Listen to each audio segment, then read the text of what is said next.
All right, guys, today we're going to be talking about graphing, specifically how to make a graph and what labels you need to be putting on your graph.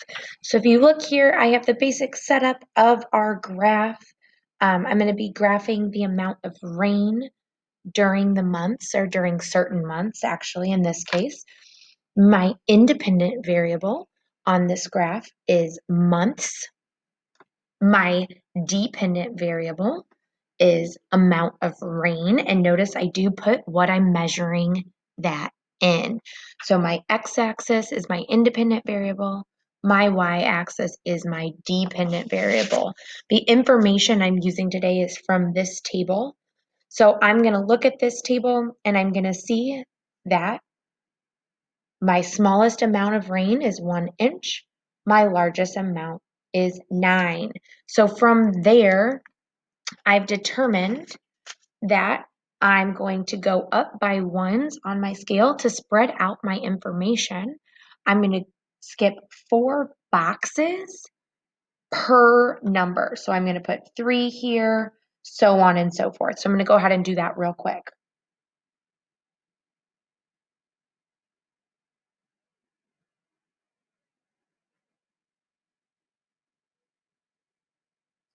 Four, 5, 6, 7, 8, and so it's super important when we are doing a scale that the same amount of space is in between each number. So it's representative of only going up by 1. So what I mean by that is if I have 4 boxes to get to 1, then I can't have 3 boxes to get to 2. It needs to be the same. This information, the months are not related, so I'm going to be making a bar graph. So down at the bottom, I'm going to go ahead and put my months, and I'm doing from January to June.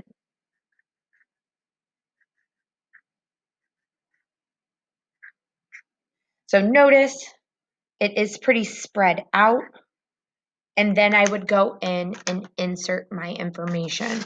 So if I go to January, and I'm not going to do this for every single one, I would go all the way up into the 2, and I would stop there.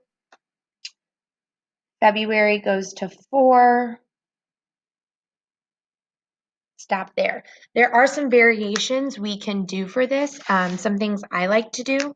I like to place that number that we're showing at the top. So in January, I had 2 inches, and I like to circle it. I just think it makes it a little easier to read. But you don't have to do that. Now, if we wanted to track the amount of rain in January alone, we could do a line graph. But because the amount of rain in January doesn't affect the amount of rain in February, we have to show that as a bar graph. So we are comparing. If you have any questions on how to graph or what is required of a graph, feel free to reach out.